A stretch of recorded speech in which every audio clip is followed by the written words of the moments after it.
AIPGT का syllabus भी complete करना था और अच्छा स्कोर भी करना था। तो बेसिकली मेरी डू और डाई सिचुएशन थी, जो भी करना है अभी लास्ट के 6 मंथ्स में अच्छी तरह से करना है। तो व्हाट इज इम्पोर्टेंट कि सिलेबस कवर करना एंड सिलेबस रिटेन करना बहुत फॉर डिफरेंट थिंग। तो मैं सिलेबस रिटेन करने पे ज्यादा फोकस करती थी। सर की जो मतलब आयु गाइड का जो टेलीग्राम का चैनल है वहां पे जाती थी और सर्च ऑप्शन में जाकर उधर टाइप करती थी, तो मुझे उधर से लेकर सारे ग्रंथकार के जो क्वेश्चन थे वो एक ही प्लेटफॉर्म पर मिल जाते थे। तो उससे मेरा वो टॉपिक प्रिपेयर हो जाता था। इसमें रॉन्ग हुआ था, तो अगर आप तुक्का लगा के कोई क्वेश्चन सॉल्व भी करते हो तो वो अगर आपका राइट भी आता है तो वो आपको याद नहीं रहता जितना कि आपको आपकी मिस्टेक्स याद रहती है। तो मिस्टेक्स को अवॉइड करने से ज्यादा इम्प्रूव करने पे फोकस करो। और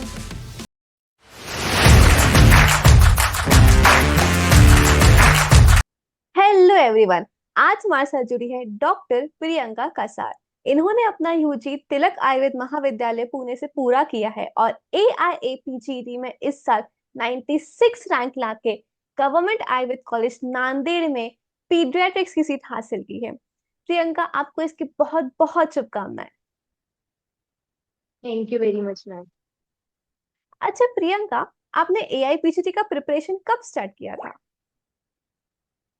फर्स्टली तो मैं डॉक्टर अजीत पाटिल सर और टीम आयर गाइड को थैंक्स कहना चाहती हूँ। Thank you very much sir for all your support and guidance. उसके साथ साथ मैं भगवान और अपनी फैमिली फ्रेंड्स को भी थैंक्स कहना चाहती हूँ, क्योंकि उनके सपोर्ट के बिना ये जर्नी इम्पॉसिबल ही थी। तो मैं सबको थैंक्स कहना चाहती हूँ। मैंने अपना जो AIPGT का प्रिपरेशन है वो फाइनल ईयर में ही स्टार्ट कर दिया था। सर की जो फाउंडेशन बैच है वो मैंने ज्वाइन कर ली थी। लेकिन ऐसे हुआ कि मैंने फाइनल ईयर में RMO शिप भी की थी, तो मॉर्निंग में मेरा कॉलेज रहता था और इवनिंग में हॉस्पिटल रहता था। इस कारण मुझे ज्यादा टाइम मिला। फिर भी मैंने ट्राई किया कि एटलीस्ट मैं सुश्रुत सूत्रस्थान, सुश्रुत निदान स्थान या तो फिर सुश्रुत उत्तर तंत्र की पढ़ाई कर पाऊँ, जिससे कि मुझे फाइनल ईयर के यूनिवर्सिटी के लिए भी हेल्प हुई और AIPGT के लिए भी हेल्प हुई। और उसके बाद जैसे ही दिसंबर में यूनिवर्सिटी की एग्जाम खत्म हो गई, मैंने फेब्रुआरी में जो सर का इंटर्नशिप का बैच था वो ज्वाइन कर लिया था। ओ दैट्स रियली नाइस कि आपने फाइनल ईयर में आरएमओशिप करते करते भी AIPGT की तैयारी जारी रखी, जिससे आपको यूनिवर्सिटी में भी हेल्प हुई एंड बाद में आपने जो है प्रॉपर AIPGT की बैच ज्वाइन कर ली थी। अच्छा, आपने इंटर्नशिप की ड्यूटीज भी की होगी, तो इंटर्नशिप की ड्यूटी के साथ आप पढ़ाई को मैनेज कैसे कर पाते थे?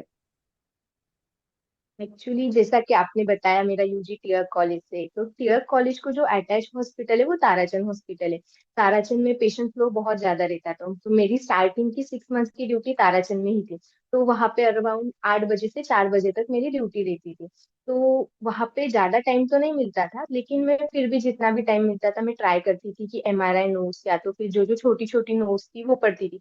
और एक लकी बात ये थी मैम कि मेरे साथ मेरी जो फ्रेंड्स थी जिनके साथ मैंने फर्स्ट टू फाइनल ईयर पढ़ाई की थी, वही मेरी को इंटर्न थी।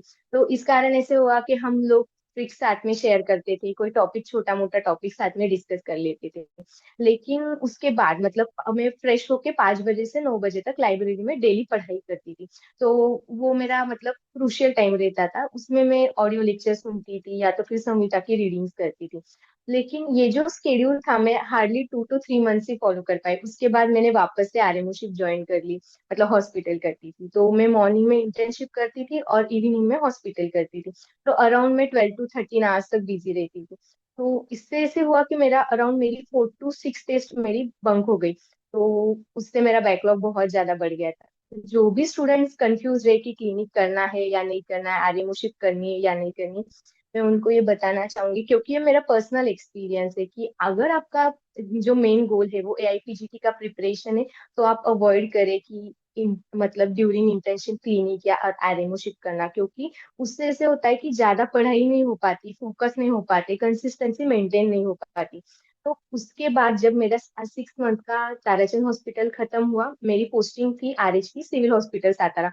सेम वो भी बहुत ज्यादा वर्किंग था, सिविल हॉस्पिटल होने के कारण वहां पे मेरी अराउंड 12 12 आवर्स की ड्यूटीज लगती थी। गायनेक वार्ड हो या female medicine, male medicine, surgery. तो ड्यूटीज हेक्टिक तो थी, उसके साथ साथ मुझे एग्जर्शन भी बहुत फील होता था। तो मैं घर पे आने के बाद मतलब रेस्ट भी करती थी। फिर भी मैंने ड्यूरिंग दिस 2 to 3 मंथ्स ये ट्राई किया कि एटलीस्ट 2 to 3 आवर्स तक मैं पढ़ाई कर पाऊँ, जिससे कि मेरी स्टडी के साथ कंसिस्टेंसी मेंटेन रहे। लेकिन ये जो स्टार्टिंग का 9th मंथ का मेरा पीरियड था ताराचंद का और सिविल हॉस्पिटल सातारा, इसमें मेरी ज्यादा पढ़ाई नहीं हो पाई। तो मैं 27 दिसंबर को ही घर पे आकर, जैसे ही मेरा पीएससी का 3 मंथ था और उसके बाद का 3 मंथ, मैंने घर पे आकर अपनी पढ़ाई करना स्टार्ट कर दिया था। ओके, यानी कि आपका इंटर्नशिप का पीरियड काफी हेक्टिक था। And जैसे कि आपने सजेस्ट किया है कि अगर इसको एआईपीटी पे फोकस करना है, उन्हें क्लिनिक या आरएमओशिप को अवॉइड करके कंप्लीटली फोकस करना चाहिए एआईपीटी के प्रिपरेशन पे। अच्छा, तो जो आपका दिसंबर के बाद जो नेक्स्ट लास्ट के जो 6 मंथ्स थे, उस टाइम आपका शेड्यूल क्या था? एक्चुअली मुझे कैसे भी करके एआईपीजीटी का सिलेबस भी कंप्लीट करना था और अच्छा स्कोर भी करना था। तो बेसिकली मेरी डू और डाई सिचुएशन थी, जो भी करना है अभी लास्ट के 6 मंथ्स में अच्छी तरह से करना है। तो मैंने अराउंड 12 to 13 आवर्स तक कंसिस्टेंटली पढ़ाई करने की कोशिश की। मेरा जो शेड्यूल था वो अराउंड मॉर्निंग 7 बजे स्टार्ट होता था, तो मैं मॉर्निंग में 2 आवर्स तक एमआरआई नोट्स पढ़ती थी, जो कि सर हमेशा ग्रुप पर बताते रहते हैं कि बहुत ज्यादा इंपॉर्टेंट है। सीनियर से भी पता चलता है कि एमआरआई नोट्स पढ़नी ही है डेली। तो मैं उसके लिए 2 आवर्स देती थी। उसके बाद मैं 2 आवर्स तक चरक चिकित्सा की पढ़ाई करती थी, जो कि मतलब वेटेज वाइज बहुत ज्यादा इंपॉर्टेंट है एआईपीजीटी के लिए। और उसके बाद मैं चरक के बाकी स्थान पढ़ती थी 2 आवर्स के लिए। तो ये मेरा 7 से 1 o'clock तक, मतलब 7 o'clock से 1 o'clock तक का शेड्यूल रहता था। और मतलब जैसे कि 6 बजे, मतलब 6 आवर्स पढ़ाई करने के बाद मैं भी बहुत ज्यादा एग्जॉस्ट हो जाती थी और मुझे रिफ्रेशमेंट के लिए और डेली सोने की आदत थी, इसलिए मैं अराउंड मतलब 1 बजे लंच करके 1 आवर तक पावर नैप लेती थी। तो उसके बाद मैं 2:30 से 3:30 रसशास्त्र की पढ़ाई करती थी। 1 आवर में मेरी अराउंड 2 सीरीज कंप्लीट हो जाती जाती थी, क्योंकि रसशास्त्र डेली बेसिस पे पढ़ना बहुत ज्यादा इंपॉर्टेंट है, इसलिए मैं डेली रसशास्त्र की पढ़ाई करती थी।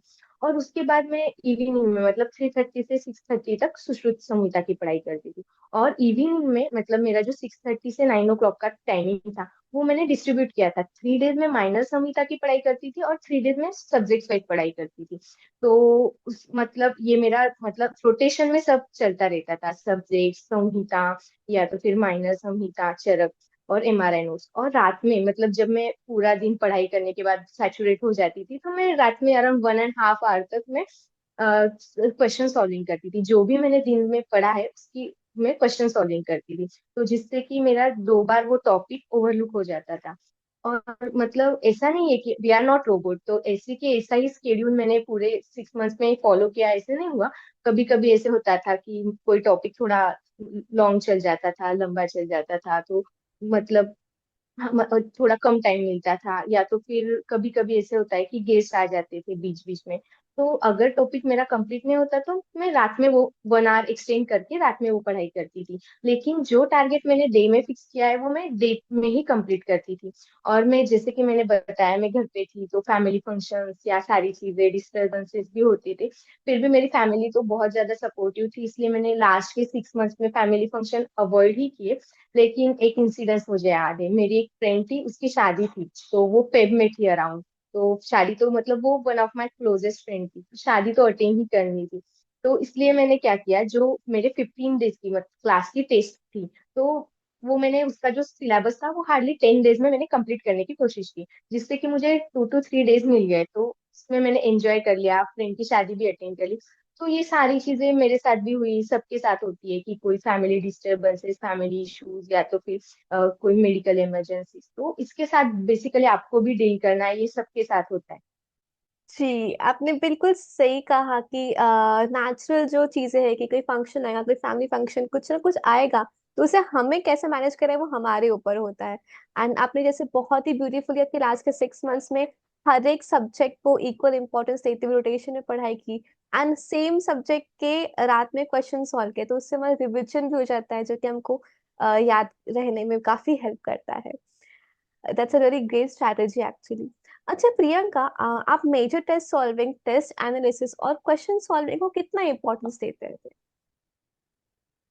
Actually, I will say कि major test played very important role in my last AIPGT score। क्योंकि ऐसे होता है कि क्लास की जो टेस्ट होती है, मतलब मंथ में 2 टेस्ट होती है 15-15 डेज के गैप में। तो मैंने मेरी क्लास के मेजर टेस्ट को लेकर 3 स्ट्रैटेजी थी। फर्स्ट स्ट्रैटेजी ये थी कि मैं मेरा जो सिलेबस रहता था एआईपीजीटी मतलब मेजर टेस्ट के लिए, वो मैं 3 पार्ट में डिवाइड करती थी। तो फर्स्ट ये रहता था कि मैं स्टार्टिंग के 6 डेज ऑडियो लेक्चर सुनती थी। उसके बाद में 4 to 5 डेज में जो सिलेबस के मैंने ऑडियो लेक्चर्स किए उसके मैं उसकी मैं फर्स्ट रीडिंग करती थी, और उसके बाद मतलब जो 2 to 3 डेज मुझे मिलते थे, उसमें मैं उसकी रैपिड रिवीजन करती थी। तो ऐसे होता था कि 15 डेज में मेरा जो मेजर टेस्ट का सिलेबस है वो ऑलमोस्ट 3 टाइम्स रिवाइज होता था। सो व्हाट इज इम्पोर्टेंट कि सिलेबस कवर करना एंड सिलेबस रिटेन करना बोथ आर डिफरेंट थिंग। तो मैं सिलेबस रिटेन करने पे ज्यादा फोकस करती थी। और मैंने मतलब जब भी टेस्ट सॉल्व करने के लिए 3 डेज का पीरियड रहता है, फर्स्ट सेकेंड और थर्ड डे में। मैंने एवरी टाइम थर्ड डे पर ही टेस्ट सॉल्व किए। और उसके बाद टेस्ट सॉल्व करने के बाद मैंने अराउंड 1 to 2 आवर्स तक मैं एवरी टेस्ट के बाद टेस्ट का एनालिसिस करती थी, क्योंकि जितना टेस्ट सॉल्विंग इम्पोर्टेंट है उतना ही टेस्ट का एनालिसिस इम्पोर्टेंट है। तो उसमें अगर मुझे पता चलता है कि इस टेस्ट में मेरे काश्यप संहिता को लेकर क्वेश्चंस रॉन्ग हुए हैं, तो मैं नेक्स्ट टेस्ट में ट्राई करती थी कि मैं काश्यप की अच्छे से पढ़ाई कर पाऊँ, अच्छे से उसके क्वेश्चन सॉल्विंग करूँ, अच्छे से उसके ऑडियो लेक्चर सुनूं, जैसे कि आगे जाकर मेरा काश्यप संहिता को लेकर कभी कोई क्वेश्चन या आंसर रॉन्ग नहीं होना चाहिए। सेम अगर अब उसके नेक्स्ट टेस्ट में सब्जेक्ट्स को लेकर मेरे कोई क्वेश्चंस रॉन्ग होते तो मैं उस पर वर्क करती थी। तो बेसिकली क्या है कि मिस्टेक अवॉइड नहीं करना चाहिए, मिस्टेक को इम्प्रूव करना चाहिए, और मिस्टेक्स रिपीट नहीं करना चाहिए। If you are repeating your mistakes then that is negligence. तो मैंने जो मेरी मिस्टेक्स थी वो इम्प्रूव करने में ज्यादा फोकस किया। और मुझे आज भी याद है, बहुत बार ऐसे होता था कि मैं कोई टॉपिक पर मतलब पढ़ती थी तो मुझे याद आता था कि अरे इस टॉपिक को लेकर या इस टॉपिक पर जो आधारित है उस पर मेरा ये क्वेश्चन इस टेस्ट में रॉन्ग हुआ था। तो अगर आप तुक्का लगा के कोई क्वेश्चन सॉल्व भी करते हो तो वो अगर आपका राइट भी आता है तो वो आपको याद नहीं रहता जितना कि आपको आपकी मिस्टेक्स याद रहती है। तो मिस्टेक्स को अवॉइड करने से ज्यादा इम्प्रूव करने पे फोकस करो। और जो क्वेश्चन सॉल्विंग है, जैसा कि मैंने बताया, मैं डेली 1.5 आवर तक क्वेश्चन सॉल्विंग करती ही थी।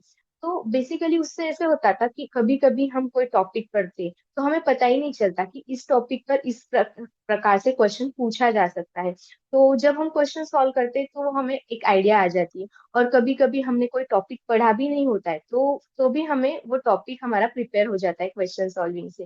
तो क्वेश्चन सॉल्विंग बहुत ज्यादा इंपॉर्टेंट है। और जब भी मतलब फॉर एग्जाम्पल मेरा कोई उदर चैप्टर है जो कि मैंने सुश्रुत निदान स्थान में पढ़ा है और चरक चिकित्सा में पढ़ा है, तो मैं क्या करती थी, सर की जो मतलब आयुर्वेद का जो टेलीग्राम का चैनल है वहां पे जाती थी और सर्च ऑप्शन में जाकर उधर टाइप करती थी। तो मुझे उधर से लेकर सारे ग्रंथकार के जो क्वेश्चन है वो एक ही प्लेटफॉर्म पर मिल जाते थे। तो उससे मेरा वो टॉपिक प्रिपेयर हो जाता था। सो बेसिकली मेरी question solving major test analysis को लेकर ये सारी स्ट्रैटेजी थी। That's really really really interesting Priyanka कि आपने कैसे जो है आपके सिर्फ क्वेश्चन सॉल्विंग नहीं बल्कि उसका एनालिसिस करके आपके मिस्टेक्स को इम्प्रूव करने के ऊपर बहुत ज्यादा ध्यान दिया है। एंड एक्चुअली में सिलेबस रिटेन करना ज्यादा इंपॉर्टेंट होता है ना कि सिलेबस कवर करना। एंड जो आपने जो आइडिया देखी कि आपने कोई टॉपिक पढ़ा फॉर एग्जाम्पल उधर, तो टेलीग्राम में जाकर उसको सर्च करो एंड सारे क्वेश्चन आपको उस टॉपिक रिलेटेड एक ही प्लेटफॉर्म पे आपको मिल जाते हैं। That's really good strategy. अच्छा प्रियंका, चरक चिकित्सा और न्यूमेरिकल पार्ट जैसे डिफिकल्ट पार्ट के साथ आप कैसे डील करती थी? एक्चुअली चरक चिकित्सा बहुत मतलब डिफिकल्ट तो है, लेकिन मुझे तो चरक चिकित्सा से बहुत ज्यादा डर लगता था, क्योंकि मतलब चरक चिकित्सा वेटेज वाइज देखा जाए तो बहुत ज्यादा इंपॉर्टेंट है। Around every year 12 to 15 question Charak Chikitsa से पूछे ही जाते हैं। और लेकिन चरक चिकित्सा में अराउंड 30 चैप्टर है और each and every chapter around 200 300 श्लोक का है। 50 60 पेजेस में वो एक्सप्लेन किया गया होता है। तो बेसिकली वो बहुत ज्यादा वास्ट है और रिटेन करना उतना ही ज्यादा डिफिकल्ट। तो मुझे बहुत डर लगता था चरक चिकित्सा से। मैंने बहुत सारे सीनियर्स को ये इसीलिए कांटेक्ट किया कि मैंने चरक चिकित्सा की पढ़ाई में कैसे कर लूं। चरक चिकित्सा का मतलब क्वेश्चन सॉल्विंग करने के बाद भी आंसर्स रॉन्ग आते थे तो उस पर कैसे वर्क करूं। मुझे आज भी याद है, मतलब एक बार ऐसे हुआ था जब मैंने फर्स्ट टाइम जो है चैप्टर रीडिंग के लिए लिया था। तो मैंने अराउंड 7 to 8 आवर्स तक सिर्फ जर चैप्टर पढ़ा था, और उसके बाद भी क्वेश्चन सॉल्व करने के बाद मेरे अराउंड बहुत सारे क्वेश्चंस के आंसर्स वहां पे रॉन्ग आए थे। मतलब अराउंड 10 to 12% ही मेरा उसका रिटेंशन हो पाया था। तो ये सारी चीजें मेरे साथ बहुत ज्यादा होती थी चरक चिकित्सा को लेकर। तो बेसिकली मैंने उसको सिंप्लीफाइड वे में चरक चिकित्सा की पढ़ाई की। फर्स्ट तो मैंने ये किया कि चरक चिकित्सा के ऑडियो मैंने 2 बार सुने, एक तो सर के सिलेबस के साथ, और सेकेंड मैंने 30 डेज में 30 चैप्टर ऐसी स्ट्रैटेजी की। तो मैं डेली चरक चिकित्सा के एक चैप्टर के ऑडियो लेक्चर सुनती थी। तो उससे मुझे ये फायदा हुआ कि ऑडियो लेक्चर भी 2 बार हुए और जो एक्स्ट्रा पॉइंट्स सर ने चरक चिकित्सा के अंडर एक्सप्लेन किए हैं वो भी मेरे 2 बार हो गए। और और जो सेकंड स्ट्रैटेजी थी मेरी चरक चिकित्सा को लेकर, तो वो ये थी कि मैंने जो कल्प, क्योंकि एवरी ईयर रोगाधिकार को लेकर एक क्वेश्चन पूछा, एक या दो क्वेश्चन पूछे ही जाते हैं। और कल्प हमें थोड़े कंफ्यूजिंग लगते हैं कि किस चैप्टर से ये पूछा गया है या किस व्याधि में ये कल्प आया है। तो मैंने क्या किया, फॉर एग्जाम्पल क्या कास व्याधि है, तो कास कास लिखकर उसमें आए हुए कल्प मैंने एक स्टिकी नोट्स पर लिख दिए। और जहाँ पे मैं पढ़ाई करती थी मैंने वो सारे मतलब अराउंड 18 to 20 चैप्टर्स के जो कल्प थे वो वहां पे स्टिक कर दी। और जब भी मुझे टाइम मिलता था मैं वो पार्ट ओवरलुक कर लेती थी। और मेरी थर्ड स्ट्रैटेजी ये थी चरक चिकित्सा को लेकर कि मैंने चरक चिकित्सा की सिंपलेस्ट वे में रीडिंग की। मतलब first for example caste chapter है तो मैं उसके हेतु याद रखती थी, उसके बाद उसके पूर्व रूप, फिर रूप, फिर उसके टाइप्स याद करती थी। और उसके बाद मैं चिकित्सा की तरफ जाती थी और जनरल चिकित्सा पहले याद करती थी और फिर टाइप्स वाइज चिकित्सा याद करती थी। और जो कि कल्प मैंने पहले से ही रख ली, मतलब लिख लिए थे और याद कर लिए थे, फिर उसका पार्ट आता था। तो ये मतलब सिंपलेस्ट वे में पढ़ाई करने से ऐसे हुआ मेरा मेमोरी रिटेंशन धीरे धीरे बढ़ने लगा था चरक चिकित्सा को लेकर। और न्यूमेरिकल पार्ट की बात करें तो न्यूमेरिकल पार्ट मतलब ट्रिक्स नहीं बन पाती न्यूमेरिकल पार्ट्स पर ज्यादा कोई, तो इसलिए न्यूमेरिकल पार्ट जो है वो याद करने के लिए थोड़ा डिफिकल्ट रहता है। तो मैं एक ट्राई करती थी कि एक ट्रिक बनाने की कोशिश करती थी कि फॉर एग्जाम्पल कोई व्याधि है, उसके चरक ने 5, सुश्रुत ने 7 और वाग्भट ने 6 टाइप्स बताए, तो मैं कंबाइन करके 576, 576 ऐसे नंबर याद रखती थी। तो उससे ऐसे होता था कि मुझे अलग अलग नंबर याद रखने की जरूरत नहीं पड़ती थी, कंबाइन करके एक ही नंबर में याद रखती थी। और अगर कोई ट्रिक ना बन पाए तो मैं पेपर पर लिखकर जहाँ पे मैं पढ़ाई करती हूँ वहां पे वो स्टिक करके डेली मतलब 2-3 टाइम्स ओवरलुक करती थी। दैट्स रियली नाइस कि आपने बहुत अच्छे से हमें बताया कि चरक चिकित्सा को हम लोग कैसे सिंप्लीफाइड वर्जन में पढ़ सकते हैं। जो हमको उसके पहले एकदम निदान पंचक की तरह करते हुए फिर बाद में जनरल एंड बाद में स्पेसिफिक करना है। और एक उसको सिंप्लीफिकेशन, एक नंबर्स को याद करने का तरीका जो है, दैट्स रियली इंटरेस्टिंग। एंड वो डेफिनेटली हमारे एस्पिरेंट्स को बहुत हेल्प करेगा। अच्छा प्रियंका, हमारा जो कॉन्फिडेंस लेवल होता है उसे कैसे बढ़ाना चाहिए? बिकॉज एग्जाम में हम लोग कई बार थोड़ा अंडर कॉन्फिडेंट फील करते हैं, तो हम कॉन्फिडेंस लेवल पे कैसे काम कर सकते हैं?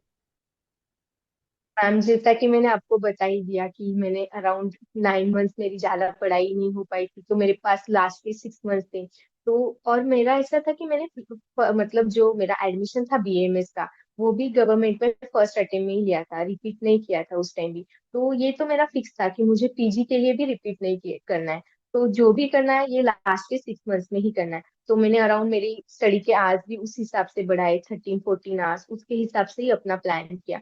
लेकिन बहुत बार मतलब मुझे आज भी याद है कि मेरा जो फर्स्ट टेस्ट था उसमें मेरा स्कोर अराउंड 226 था। मतलब मुझे बहुत डर लग रहा था, मुझे बहुत सैड भी फील हुआ था कि 226 में तो कुछ भी नहीं होगा। तो मैंने मेरे मम्मी से आकर मैंने बोला कि मम्मी मुझे सिर्फ 226 स्कोर आया, तो मम्मी बोली कि ठीक है, करत रहा होम जाए। तो मैं वैसे ही मैं करते गई। और धीरे धीरे जैसे जैसे मेरा सिलेबस कवर होते गया, मेरी मतलब पढ़ाई बढ़ती गई, तो मेरा स्कोर 226 से 240, 280 और लास्ट के मॉक टेस्ट में 350 अब वो कब गया पता ही नहीं चला। सो बेसिकली जैसे जैसे मेरी नंबर ऑफ रिवीजन बढ़ती गई मेरा स्कोर अपने आप बढ़ते गया। और जैसे जैसे स्कोर बढ़ा कॉन्फिडेंस लेवल अपने आप बढ़ते गया। और मुझे आज भी याद है, मतलब मैं एक सीनियर थे हमारे, उनके पास एआईपीजीटी के नोट्स लेने के लिए गई थी, तो उन्होंने मुझे बोला था कि अरे प्रियंका टेंशन नको क्यों, तुला गवर्नमेंट मिले। तो जब भी मुझे मुझे लो फील होता था तो मैं वो सारी चीजें याद करती थी कि अरे मेरे फ्रेंड्स को, मेरे सीनियर्स को, फैमिली को मुझ पर ट्रस्ट है, देन व्हाई शुडंट आई, और मैं बस करती रही। जी, आपके सीनियर्स को, आपके फैमिली को आप पे ट्रस्ट था और आपने उस ट्रस्ट पे एकदम खरे उतर के दिखाया है। आपने सच में गवर्नमेंट की सीट हासिल की है एंड आपको उसकी बहुत बहुत शुभकामनाएं फिर से एक बार। एंड एक्चुअली कॉन्फिडेंस लेवल बढ़ाना है तो हमें इसको मल्टीपल रिविजन करते रहना चाहिए। बाकी लोग जो हमारे बारे में पॉजिटिव बोल रहे हैं उसे बस याद करते रहना चाहिए एंड वो हमें ऑटोमेटिकली हमारे कॉन्फिडेंस लेवल को बढ़ा ले जाएगा धीरे धीरे करते हुए। अच्छा प्रियंका, आपको संहिता और सब्जेक्ट में क्या ज्यादा पसंद था? एक्चुअली संहिता या सब्जेक्ट फेवरेट थे ये बताना थोड़ा डिफिकल्ट है मैम, क्योंकि मतलब मैंने से कभी सोचा ही नहीं। संहिता तो बेस है एआईपीजीटी का, जिसको आपको स्टार्टिंग से एंड तक साथ में ही लेकर चलना है। लेकिन मेजर संहिता से around every year 60 to 65 question पूछे ही जाते हैं, और माइनर संहिता को लेकर अराउंड 10 to 15 क्वेश्चन पूछे जाते हैं। और अगर सब्जेक्ट्स की हम बात करें तो सब्जेक्ट्स पर अराउंड 40 to 45 क्वेश्चन पूछे जाते हैं। तो अगर आप सिर्फ संहिता मतलब मेजर और माइनर संहिता की पढ़ाई करते हो तो आपका स्कोर, अगर आपके आंसर्स 80 to 90% राइट भी आते हैं तो फिर भी आपका स्कोर जाएगा अराउंड 290 300। लेकिन आप अगर संहिता के साथ साथ सब्जेक्ट की पढ़ाई करते हो तो आपका स्कोर 330 340 प्लस ही जाएगा। सो बेसिकली दोनों को साथ में लेकर ही मैंने स्टार्टिंग से एंड तक पढ़ाई की, वैसा ही अपना स्केड्यूल रखा। बस डिफरेंस इतना था कि संहिता थोड़ी ट्रिकी है और सिलेबस वाइज बहुत ज्यादा फास्ट है। तो उसे पढ़ने के लिए या तो फिर उसकी मेमोरी रिटेंशन के लिए मुझे टाइम लगता था एज कम्पेयर टू सब्जेक्ट्स। तो मतलब सब्जेक्ट्स हमने फर्स्ट ईयर से फाइनल ईयर तक पढ़े होते हैं, तो सब्जेक्ट कंपैरेटिवली हमें इजी लगते हैं क्योंकि वो याद करने के लिए इजी होते हैं। और सब्जेक्ट्स पर बहुत मतलब simple simple basic basic question पूछे जाते हैं, इसलिए जो क्लास की नोट्स थी मैंने उतना ही सब्जेक्ट के लिए पढ़ा था। क्योंकि बहुत सारे सब्जेक्ट्स ऐसे हैं कि जो संहिता बेस्ड नहीं, फॉर एग्जाम्पल स्वस्थ वृत्त, रसशास्त्र, द्रव्य गुण, या तो फिर टॉक्सिकोलॉजी, या रिसर्च स्टैटिस्टिक, या तो फिर संस्कृत हो, पदार्थ विज्ञान, आयुर्वेद इतिहास, ये सारे सब्जेक्ट संहिता बेस्ड नहीं है, तो इनकी पढ़ाई अलग से करने की जरूरत पड़ती है। तो मैंने साथ में ही संहिता के साथ में ही सब्जेक्ट की पढ़ाई की और मैंने टिल द एंड यही रूल फॉलो किया। जी आपने बिल्कुल सही कहा कि हमें सब्जेक्ट और सही दोनों को साथ में लेके हुए चलना चाहिए, बिकॉज हम दोनों को जब बैलेंस बना के चलते हैं तभी हमें ज्यादा अच्छा स्कोर हो सकता है। और सब्जेक्ट से हमें थोड़ा ज्यादा ये होता है कि हाँ हमने 4 साल वही पढ़ा होता है तो मुझे ज्यादा कनेक्शन होता है। बट संहिता का वेटेज ऑब्वियसली ज्यादा है, तो हमें इस पर थोड़ा ज्यादा फोकस करने की जरूरत पड़ती है। अच्छा प्रियंका, एक आखिरी सवाल, हमारे जो एआईपीसीटी के एस्पिरेंट्स हैं, आप उनके लिए कुछ मैसेज देना चाहेंगी? एक्चुअली मैं फाइनल ईयर के स्टूडेंट और जो एआईपीजीटी के एस्पिरेंट्स है उनको ये बताना चाहूंगी कि डे बाय डे कंपटीशन बहुत ज्यादा बढ़ रहा है, और सीट्स उतनी ही है, मतलब अराउंड 120 सीट्स है गवर्नमेंट के लिए। उसमें से भी 55 to 60 सीट ही है क्लिनिकल की। तो आपको हार्डवर्क के साथ साथ स्मार्ट वर्क करना बहुत जरूरी है। अगर आप फाइनल ईयर में ही आईपीजीटी का प्रिपरेशन स्टार्ट करते हो तो आपको फाइनल ईयर का अराउंड 1.5 ईयर और इंटर्नशिप का 1 ईयर, ऐसे आपको 1 2.5 ईयर मिल जाते हैं, which is more than sufficient for your AIPGT preparation. तो आप फाइनल ईयर में ही प्रिपरेशन स्टार्ट कर दो। और उससे आपको एक हेल्प ऐसी होगी कि आपको संहिता की रीडिंग हो, या तो फिर क्वेश्चन सॉल्विंग हो, या ट्रिक्स मेकिंग हो, इन सारी चीजों की आदत प्रैक्टिस पहले से ही हो जाती है, तो आपका बेस बन जाता है फाइनल ईयर में ही। तो आप ट्राई करो कि आप फाइनल ईयर में ही प्रिपरेशन स्टार्ट करते हो। और फाइनल ईयर में जैसे कि दो न्यू सब्जेक्ट हमें इंट्रोड्यूस होते हैं, जैसे कि शल्य और शालाक्य। तो शल्य का जो पार्ट है वो सुश्रुत सूत्रस्थान में एक्सप्लेन किया गया है, और शालाक्य का जो पार्ट है वो सुश्रुत उत्तर तंत्र में एक्सप्लेन किया गया है। तो सुश्रुत सूत्रस्थान को एआईपीजीटी में ऑलमोस्ट बहुत ज्यादा वेटेज है, 10 to 12 क्वेश्चन पूछे जाते हैं। और सुश्रुत उत्तर तंत्र पर around 6 to 7 question every year पूछे जाते हैं। तो वेटेज वाइज वो दोनों भी बहुत ज्यादा इंपॉर्टेंट है। तो अगर आप फाइनल ईयर में मतलब एआईपीजीटी का प्रिपरेशन स्टार्ट करते हो तो आपको डेफिनेटली मतलब यूनिवर्सिटी के शल्यशाला के जैसे सब्जेक्ट के लिए भी उससे हेल्प होगी। और मैं फाइनल ईयर के स्टूडेंट को ये भी बताना चाहूंगी, मतलब इसे बताया गया है कि काकचेष्टा वको ध्यानम श्वान निद्रा तथैव च अल्पहारी गृह त्यागी विद्यार्थी पंचलक्षणम। तो मतलब इसका अर्थ ये है कि काकचेष्टा मतलब कौवा जैसे उसको जो चीज चाहिए उसे पाने के लिए हमेशा प्रयत्नशील रहता है। आपको भी हमेशा जो चीज आपको पानी है, मतलब फॉर एग्जाम्पल अगर आपका कोई ड्रीम सीट है, जैसे कि बीएचयू का सर्जरी का सीट हो, या तो फिर पोद्दार का कोई गायनेक का सीट हो, या नांदेड़ का पीडियाट्रिक्स का सीट हो, जो भी आपका ड्रीम सीट है उसको पाने के लिए हमेशा आपको प्रयत्नशील रहना है। वकोध्यान मतलब बगुला जैसे शिकार पाने के लिए एकाग्र रहता है, वैसे ही आपको कंसंट्रेशन के साथ पढ़ाई करनी। ऐसे नहीं होना चाहिए कि हाफ आवर आप पढ़ाई कर रहे हो और हाफ आवर आप इंस्टाग्राम स्क्रॉल कर रहे हो। मैंने लास्ट तक इंस्टाग्राम अनइंस्टॉल नहीं किया था, मैं भी इंस्टाग्राम देखती थी, लेकिन अराउंड 4 आवर्स की पढ़ाई के बाद मैं हार्डली 4 मिनट्स तक इंस्टाग्राम देखती थी। उसमें भी मैंने बहुत सारे एजुकेशनल चैनल्स ज्वाइन किए थे, जैसे कि सर मतलब हमारे क्लास का ही आयुर्वेद का ही जो चैनल है आयुर्वेद करके वो ज्वाइन किया था, और मिनिस्ट्री ऑफ आयुष करके एक चैनल है जिससे कि मुझे आयुष जीके के क्वेश्चन के लिए रिलेटेड अपडेट मिल जाते थे। तो मैंने वो चैनल ज्वाइन किए थे। मतलब मैं भी एंजॉय करती थी, लेकिन उसके लिए कोई स्पेसिफिक टाइमिंग होता है। जैसे कि ये जो प्रोसेस है वो अराउंड 2.5 ईयर की, तो मैं ऐसा नहीं कहूंगी कि आप कंटिन्यूअसली पढ़ाई करो। मूड फ्रेश करने के लिए कुछ एंटरटेनमेंट भी बहुत जरूरी होता है। लेकिन अगर आप 5 डेज पढ़ाई करते हो तो आप 2 डेज एंजॉय कर सकते हो फ्रेंड के साथ घूमने के लिए, वीकेंड्स में कोई प्लान हो तो वो एंजॉय करने के लिए। लेकिन उसके लिए आपको 5 डेज पढ़ाई करना बहुत ज्यादा जरूरी है। और श्वान निद्रा, मेरी मम्मी हमेशा मुझे बोलती थी कि प्रियंका श्वान निद्रा, क्योंकि मुझे बहुत ज्यादा सोने की आदत है इसलिए। तो आपको आपकी मतलब एज मतलब नींद मतलब उसमें बैलेंस बनाए रखना है। बहुत ज्यादा भी नहीं सोना है, बहुत कम भी नहीं सोना है। तो आपको बैलेंस मेंटेन करना है। और अल्पाहारी, आयुर्वेद में तो बताया ही गया है कि बहुत ज्यादा भी नहीं खाना है और बहुत कम भी नहीं खाना है।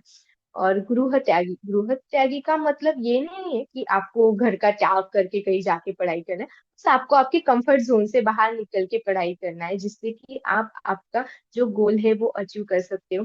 एट द एंड में आपको ये बताना चाहूंगी कि जो मतलब आपका जो गोल है उसके लिए आप प्लान फिक्स करो, और अकॉर्डिंग टू प्लान आप वर्क करो।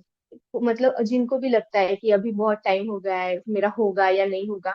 मैंने ऑलमोस्ट लास्ट के 6 मंथ्स में भी बहुत सारा सिलेबस कवर किया था। तो there is never too late to start, तो जहाँ पे हो वहां से आपकी पढ़ाई स्टार्ट कर दो। श्योरली आपका भी सिलेक्शन हो जाएगा। जी, आपने बहुत सुंदर तरीके से हमारे एस्पिरेंट्स को एक मैसेज दिया कि काक चेष्टा वको ध्यानम श्वान निद्रा अल्पाहार्य गृह त्यागी, जो पांच जो गुण होने चाहिए हर एक पीछे एस्पिरेंट में, ये एक मंत्र ही है जो उन्हें अपने अंदर लेना चाहिए। और एआई पीएचडी की प्रिपरेशन, जैसे आपने कहा कि जितना जल्दी शुरू करेंगे, फाइनल ईयर में हम शुरू करते हैं तो हमारी यूनिवर्सिटी के एग्जाम में भी फायदा होता है, एंड जो वो 10-12 क्वेश्चन एंड 8-9 क्वेश्चन जो सुश्रुत के आते हैं उससे भी हमें काफी अच्छा एक बेनिफिट मिल सकता है। अच्छा प्रियंका, आप हमारे साथ आए, जुड़े, अपना टाइम निकाल के हमारे एस्पिरेंट्स को मोटिवेट किया, अपनी स्ट्रैटेजीज को शेयर किया और इतने अच्छे से हमें सब कुछ बताया, इसके लिए बहुत बहुत thank you and all the very best for your future. Thank you ma'am, thank you for inviting me, thank you very